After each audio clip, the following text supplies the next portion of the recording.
Hello and welcome to the 11 Warriors postgame show.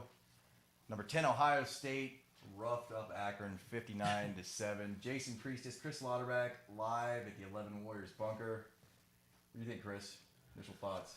I had to wake up a little bit during that second half. That was a little sluggish there when you get out to a big lead like that. But that's what you wanted, right? Complete performance from a team that, looked like it was taking on water there a couple different ways for a couple weeks. And obviously Akron's no good, but they did what they were supposed to do to a bad team, which was stomp them out on both sides of the ball. So you can't read too much into it, but it was nice to see that the team clearly came together and came out, ready to play from the jump and pretty much kept it going start to finish, even when you had some fifth stringers in there. So. Yeah, absolutely. A little bit of history today. Kyle McCord started at quarterback for the injured C.J. Stroud, had the shoulder issue. With Trevion Henderson at running back, it's the first time in Ohio State history that true freshmen have started at quarterback and running back in the same game. And then, 130 years of history. That's kind of cool. Yeah, real cool. But Akron, jumped out to a 7-0 lead to start the game.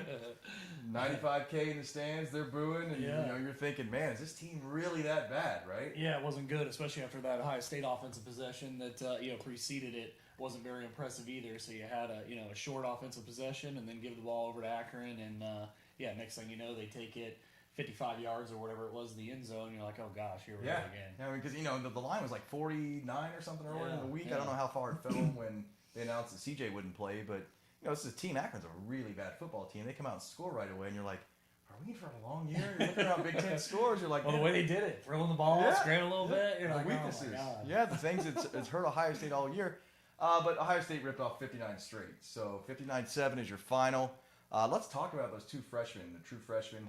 McCord, his first ever start, 13 of 18 for 319, 2 touchdowns, 1 interception. The 319s an Ohio State program record for a true freshman, so impressive. Pretty good there. Yeah. How do you think he looked? I thought he looked pretty good, obviously, at first, which, you would expect. You could certainly live with a little bit. His first couple passes, he had a backward pass, he had a couple incompletions that weren't real pretty. Started off 1 of 4, but after that he completed 10 of his next 11 across the balance of the first half for 207 yards. He had some gimmies in there with a screen pass to Wilson for 57 yards. You're not expecting it's going to gain that, but had a couple nice throws. Like we talked about at halftime, I really liked the throw to Smith and Jigba for the touchdown, 23-yarder. Wasn't necessarily pinpoint accuracy, but he saw the defender had his back turned and found him. Yeah. Made a couple nice throws on the run. Hit Wilson over the middle on a key third down. So, he throws a good ball. It's always on the spring. Yeah. You knew he could throw the ball. He's It's grasping the offense. It's just timing the system as someone who got here literally in January, right? So, that was Stroud's biggest edge on him, was being in the program and being around the playbook longer. Sure. And again, bad team, but I thought McCord, showed well for himself. He throws a nice ball just like we knew he did. Yeah, I think a 246 or so quarterback rating on the day. Really, really impressive there. Another freshman that really showed up, Trevion Henderson, 8 carries, 93 yards, 2 touchdowns on the day. And, what's there to say about this guy at this point? We've talked a lot about how he reminds us of Maurice Clarett. Shorter guy, extremely powerful, extremely good on his cuts. A lot of guys can cut. Some guys can't cut. He can cut, and he knows when to cut. He's really, really good at those and just loses defenders. Yeah, nice blend of power and speed for sure. He can run over you or run around you. And, he had some, gaping holes to run through tonight. But, you've heard Day talk about it. Mayan Williams, I think, is a really nice back. But, and he's hit a home run already, right? But Henderson, you just feel like, man, this guy he can make a guy or two miss once he gets to that second level. It's over. And his speed, too, is what helps. He's got that burst, and you put that shake on that burst. That's trouble for, I wouldn't want to be a safety staring him down the open field because you look stupid. And on a team with some good downfield, you talk about Olave and Wilson as being elite receivers, but they're elite blockers on the perimeter, too, and Smith and Jigba is doing very well at that. You've got room to maneuver and you hit that second level, and you got receivers holding their blocks. It makes it pretty easy for Trevion. Yeah, he was outstanding today. Again, 8 for 93. He's got 339 on the year. Didn't play at all in the second half. Saw Master Teague. That's some good runs. Evan Pryor scored a touchdown late. Another freshman that came in with it's good to see. Get him on the field. Absolutely. Ohio State lit it up today. What did they have rushing on the day? On the day, rushing 237 on 6.8 a pop. That's pretty good. Yeah. Take that. Yeah, not bad. With the caveat, it is Akron. They're a bad team. What did you think about the defense today? I thought the defense showed some things. We talked about it at the half. I think Kyle Jones, our film guy, was talking about some of the different looks some quarters and some different things. Saw some different blitz packages it looked like today.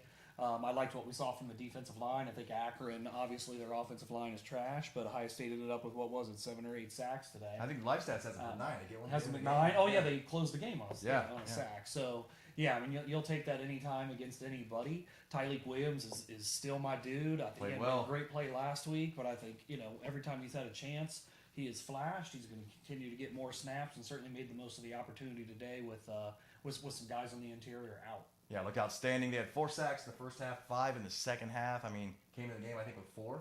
Yeah, 9 4. today. Yeah, 4 and 3. It's Akron. It's Akron. We'll say it over and over again. It's Akron. But they look like they needed to look against a team like Akron. Yeah. I like the team that they came out together. I mean, with what's happened so far, Ohio State's not used to not used to losing. And when that happens, it's like, okay, let's see what we're made of. You got a bunch of guys that are captains that are in really expanded roles for the most part. I mean, like a Zach Harrison. So to see this team come out together and, the first, again, the touchdown drive obviously wasn't great after that, though. I think for the game, they gave up 229 yards, a little over 100 each half. Yeah. So, again, it's Akron, but the defense did what it needed to do and played 100 guys. Yeah. Too. And I'll tell you what's interesting is a lot of these young guys, I mean, they are stepping up. Guys from the class of 20 and 21 are playing. Yeah. Cody Simon obviously looked like he played a little bit more tonight. Martinez is playing more after his pick last week. So, it's good to see some of these guys playing. And they're playing ahead of veterans like a Seven Banks or a Marcus Williamson or a, Kayvon Pope that I'm sure we'll get to, a Marcus Hooker. Guys that have played for Ohio State have been around for a long time. They're pretty much flat out supplanted by a lot of these younger guys. You mentioned Tyleek Williams, man. 6 tackles led the team, 2 sacks, 2 TFLs. Nice. Haskell Garrett with 3 sacks, one off the Ohio State program record for sacks in a game. Looked really good, and 2 interceptions, a pick 6 for Ronnie Hickman. Akron, I'll say it again, Akron. But they did what they needed to do. Hickman's been great all year. He has. I mean, I think he's probably been the most surprising guy. Just because you didn't, it's not like, everybody thought he was no good or something like that, but you just didn't see him.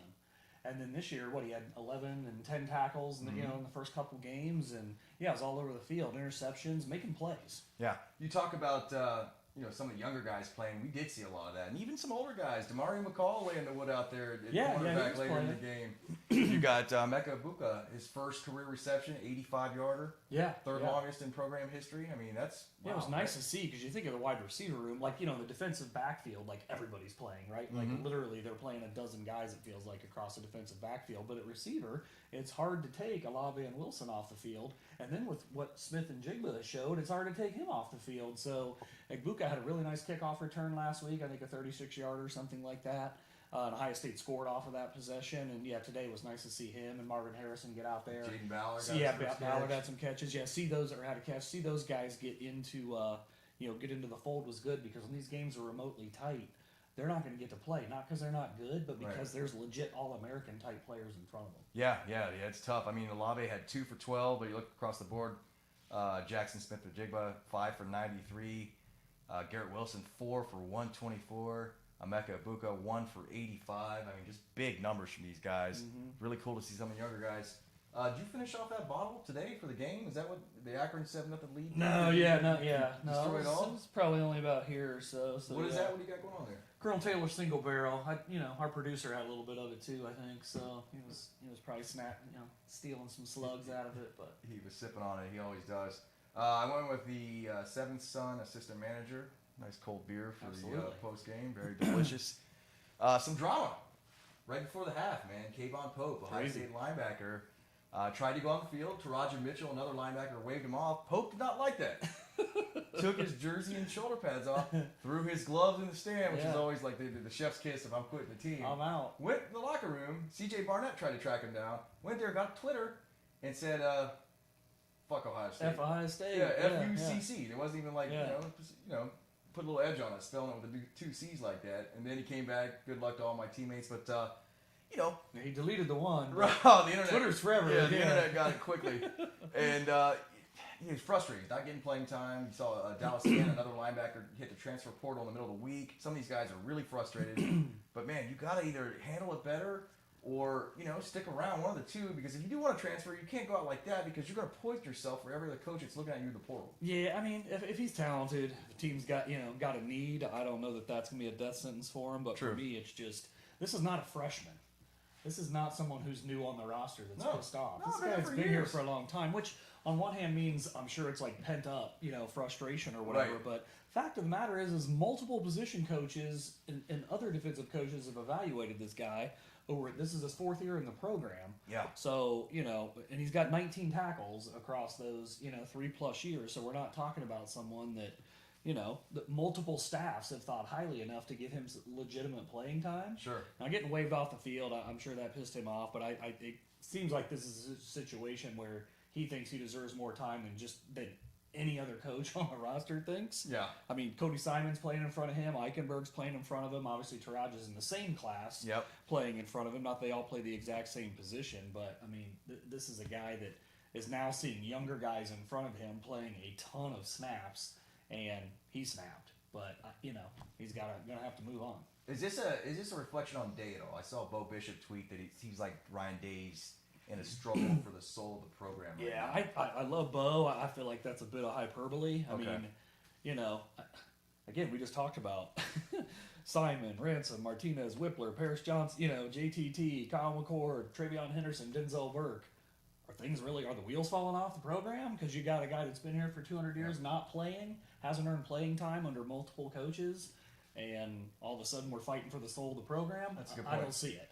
I get it during the half. That's kind of an unprecedented thing, but I put that on that player. I'm not putting that on Ryan Day. There'd have to be a hell of a lot more of those types of situations for me to question the guy in charge. Especially guys like us who lived through it and remember Kenyon Rambo. Yeah, and exactly. Germany getting 0.0 and like that's wheels falling off there. I don't think we're there yet. And I don't think Bo's going that far, but fighting for the soul of the that's honestly. But it's still the first turbulence Ryan Day's had to face at Ohio State. We'll call it that. Yeah, it ain't fighting for the soul of the program. He had an easy landing, won a bunch of games right off the bat, won his 2 CFPs right off the bat, and then this year's a little different. Yeah, man. He's going to have to earn that Team's money. not used to losing. No, they're not. Okay, so you're feeling good, but you think you're also on the this defense is still an issue. They're trying some different things. Their ceiling isn't going to be that great, even if they get better throughout the year. Right. We still don't know the quarterback situation. I'm not saying this is some awesome team. I'm saying that the culture of the program is not a problem. Yeah. And even that this is a down year, and for Ohio State, I don't think this is the beginning of worse down years to come. 95,000. Yeah, give or take in attendance. Yeah, good to see. It did actually, but in hindsight, maybe it shouldn't have. Perfect fall day. Yep. Night game, a situation where some people can get into the stadium for cheap. I mean, we're seeing people can hardly get rid of their tickets. So I'm sure a lot of those folks were in for less than face value to do a night game. So no, it shouldn't have. I predicted lower than last week, but it makes sense why it was greater. I mean, that's where you're at, right? I mean, you call it a larger crowd. Yeah, I thought mid-80s maybe. Yeah, so it's a night game still, nice. even though it's Akron. Let's look around the league or the national scene for some other scores. Oklahoma with the last-second field goal knocked off West Virginia and Norman. That Oklahoma team is not very good, man. They've got problems. Georgia Tech roughed up North Carolina. They're legit. They almost beat Clemson last week. Yeah, well, I don't know. Clemson. Yeah. Not sure they're any good, but yeah, that surprised me a little bit. Number 20, Michigan State at home with a field goal at the whistle. Had a walk beat off. Nebraska right? 23-20. Love seeing that. Impressive. I guess they had an emotional win last week. So number 1, Alabama 63-14 over Southern Miss. Jamison Williams, Ohio State transfer, 2 kickoff returns for touchdowns down there. One was 100 yards. 81-yard touchdown reception. Yeah. Love the guy. Bet on himself. Him, He's going to make some money. Love it. Yeah, I do too. Absolutely. Right. I do. Penn State, number 6, Penn State 38. Villanova 17. That was in State College. A little closer than they probably wanted there. That's probably a classic letdown too after the Auburn game. Although it turns out, I think Auburn struggled today, right? So probably wasn't as big a win last week as it felt like. But yeah, I think Penn State still though is that's gonna be a test in 3 weeks or whatever it is when Ohio State plays. Number 16 Arkansas 20. Number 7 Texas A&M 10. The craziest fan base in college football is going to have a really tough time dealing with that one. Florida roughed up Tennessee. Number 12 Notre Dame 41. Number 18 Wisconsin 13 at Soldier Field. Did that surprise you? Maybe a little. I mean, it's so early in the season, and there seems like there's so much parity this year. It's hard to say. Even if I'm surprised, it could just be uninformed surprise, right? It just seems like it's pretty wide open. There's Alabama, who hasn't been as dominant as usual, and then it feels like it's kind of everybody else jockeying for position. For sure. Number 19, Michigan at home, 20. Rutgers 13. Nice game there. Michigan had a 20-3 halftime lead. It was all Rutgers in the second half. Yeah, interesting. It looked like Michigan struggled to move the ball, and when they needed to get stops late, though, they did. Rutgers' offense kind of went in the tank there when they were trying to get over the hump. For my money, that's the best rivalry in college football. I mean, it's up there. Just a storied traditional rivalry you have there. Our buddy Dabo, man, had some trouble today. Hate to see it. Hate to see it, man. Number 9, Clemson falls on the road at NC State, 27-21. He's 2-2, man. I feel comfortable saying Clemson's not going to make the playoffs. Right? Yeah, it should never even went to overtime. No. NC State's kicker missed like 3 field goals, right? He missed at least 2 in regulation. Yeah, tough afternoon for him, and he said it a while ago. He was going to quit once players started getting paid, and I think he's living up to that right now. One other score, non-ranked teams, but one we have to talk about. Bowling Green went into Minneapolis and knocked off Minnesota 14-10. Not a good look. No, not good for the strength of schedule argument for Ohio State. Maybe he's not heading to USC quite yet. Final thoughts. Are you feeling like on the scale of not worried to really worried? Did you move a little bit on the defense today, or is you just like, okay, it's Akron, I'm not going to take it for anything? Well, I won't say I didn't take it for anything. Again, I think the fact that they did some different stuff was good. Mm-hmm. The fact that they rotated a bunch of guys again, but in the early going, seeing Martinez out there, seeing Simon out there, like it seems like you're gradually starting to see some of these guys. Like these are the guys, these are the starters, and then maybe reps will start to shrink when they play a better team. I mean, I guess we'll find out soon enough, but I feel a little bit more confident that they're settling on who they think their main guys are. Yeah. And I think Barnes is trying to put in some new stuff, so still very much a work in progress, but at least it feels like they're making progress. Regardless of the outcome today, just in practice, whatever, the fact that, again, seems like maybe the pecking order is shaping up and the play calling continues to evolve, that feels like a plus to me. Game 2 for him is calling plays. He'll get some more season under his belt. How are you feeling? Yeah, I don't know. I mean, I kind of want to believe this is a game that will calm fans down, but the problems are still there. Like if they play like an Alabama or a Georgia or an Ole Miss even, could be problems, man. Right. It's a really, really good offense and a really good team. So do we have a QB controversy? No, I don't think so. What do you think? No, I think if Stroud's good to go, he'll be out there. I will say I already had confidence in McCord, but I have more confidence if he needed to come in. Oh, yeah. That having those snaps under his belt is gonna be really, really important. But no, I would expect a healthy Stroud to be starting. Yeah, I'm with you there. Ohio State's at Rutgers next week, 3:30, I think. Got to kick off at 3:30. Ryan Day said in the postgame that C.J. Stroud had a good day today. We'll see how he feels next week, but I guess it could be either of those guys. Yeah, it looks like it could be. Either way, I think it'll be a little closer than you would normally think playing Rutgers, but you're good. I feel pretty good that for Rutgers they're good. Ohio State should be able to go to Piscataway and come home with a win. What's the line going to be that one, you think? Oh gosh, man, I don't know. What do you think? Michigan was 20. Yeah, 13. It's in Rutgers. Yeah, 13, 14. Somewhere around in there, 14 and a half. Yeah, I could see it being that. Well, hey, thanks for tuning in to the 11 Warriors post-game report. Once again, number 10, Ohio State.